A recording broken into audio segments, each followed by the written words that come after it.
सबसे पहले तो आज के दिन की आप जी सारी संगत को बहुत बहुत मुबारकबाद। बाबा जी के जन्म दिवस की हार्दिक शुभकामनाएं परिवार सहित। सारी संगत को आज बड़ा ही चाव है कि आज हमारे मौजूदा सरकार बाबा जी महाराज जी का जन्म दिवस है। और हो भी क्यों ना, क्योंकि जिनसे हमने सब कुछ सीखा है उनका तो चाव मनाना संगत में ऑब्वियसली बहुत ही महत्व है। हमने बहुत कुछ सीखा है बाबा जी से। परमार्थ के रास्ते पर चलना, अच्छे इंसान बनना, भजन सिमरन करना, बाबा जी ने हमें बहुत कुछ सिखाया है और सीख भी रहे हैं। हम बाबा जी के बच्चे हैं और आज हमारे मुर्शद का जन्म दिवस है और बड़े धूमधाम से हर जगह मनाया जा रहा है। मानते हैं कि सतगुरु ना कभी जन्मते हैं ना कभी मरते हैं, वो तो एक ज्योत है, शब्द स्वरूप है। लेकिन एक बात का स्पष्टीकरण जरूर दे देना चाहता हूँ। जैसे हम श्री गुरु रविदास जयंती मनाते हैं, गुरु नानक जयंती मनाते हैं, हर एक पर्व को, गुरुपूर्व को बड़े ही धूमधाम से मनाते हैं, वैसे ही हम बाबा जी के जन्म दिवस को मना रहे हैं। इस पर वैसे किसी को आपत्ति नहीं होनी चाहिए, लेकिन साथ में हमें ये भी विचार करना है कि जन्मदिन मनाना कैसे है।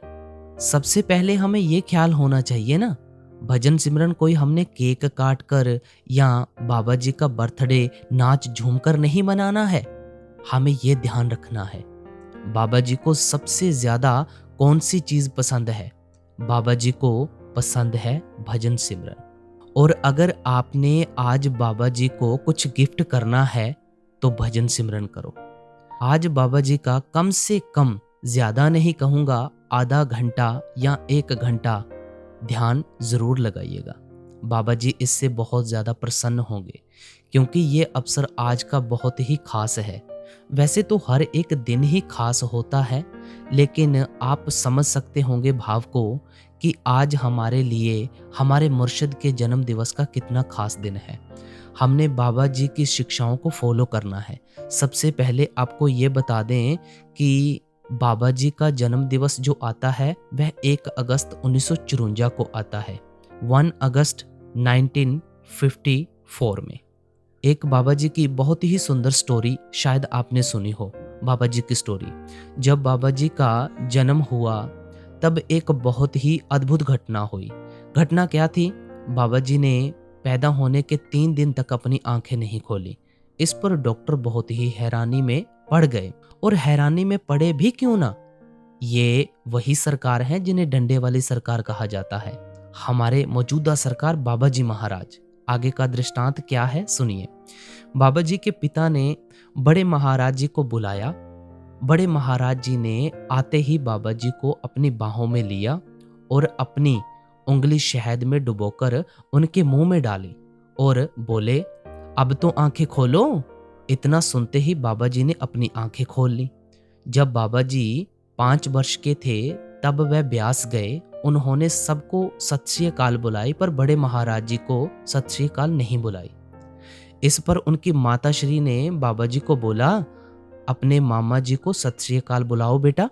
लेकिन बाबा जी ने अपनी माता जी की बात को ऐसे अनसुना कर दिया जैसे उन्हें उनकी बात सुनाई ही ना दी हो। इस पर उनकी माता जी को बहुत गुस्सा आया।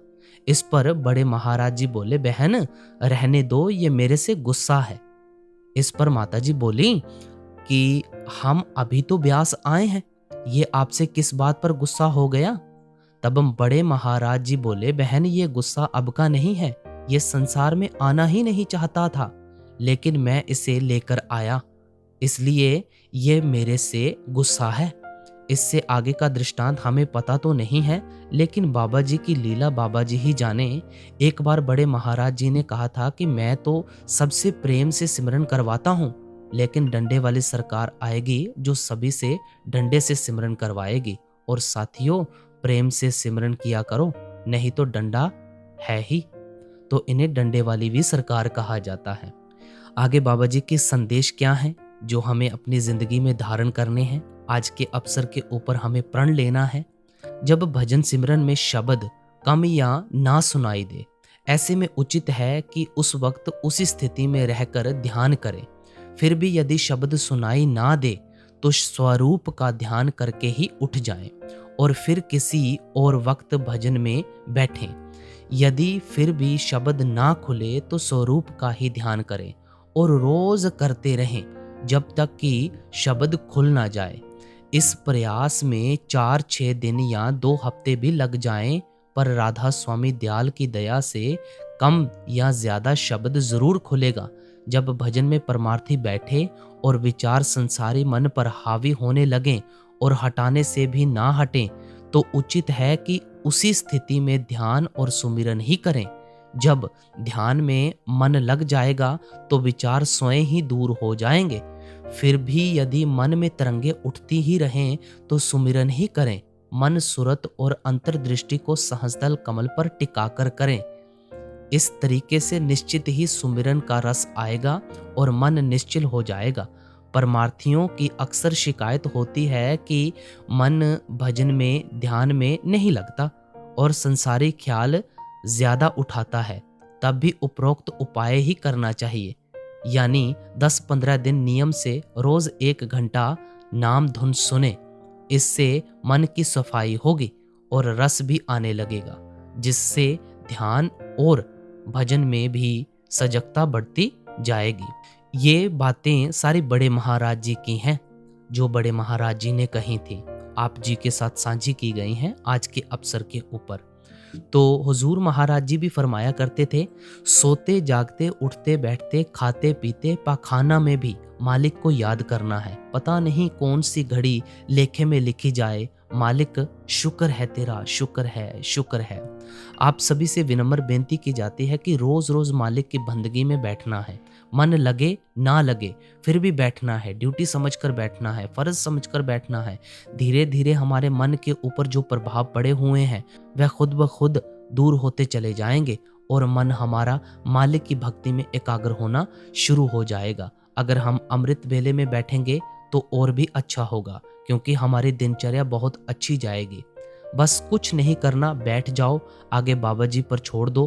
बाबा जी खुद इंतजार करते हैं अपने बच्चों का।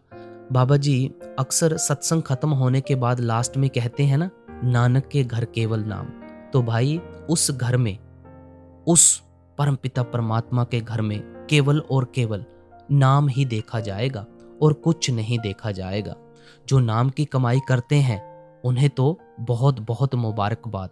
और आज के अवसर के ऊपर आप जी से मैं विनम्र बेनती करता हूँ, बाबा जी के जन्म दिवस के ऊपर आपने बाबा जी को गिफ्ट क्या करना है वो आपको पहले ही बता दिया गया है। कोई केक नहीं काटना है, नाचना झूमना नहीं है, हमने बस बैठ जाना है, बाबा जी का ध्यान करना है और निरंतर करते रहना है। आधा घंटा बैठो, 1 घंटा बैठो, लेकिन आज गिफ्ट में बाबा जी को जरूर भजन सिमरन गिफ्ट करो। तो इसी के साथ हम आपसे इजाजत लेते हैं। वेबसाइट के ऊपर भी आप जरूर विजिट कीजिएगा, डिस्क्रिप्शन में लिंक है। जाते जाते चैनल को सब्सक्राइब करके ऑल नोटिफिकेशन बेल जरूर दबा दीजिएगा। अगर आप ये फेसबुक पर देख रहे हैं तो फॉलो जरूर कर लीजिएगा। सभी को एक बार फिर से बाबा जी के जन्म दिवस की हार्दिक शुभकामनाएं। राधा स्वामी जी।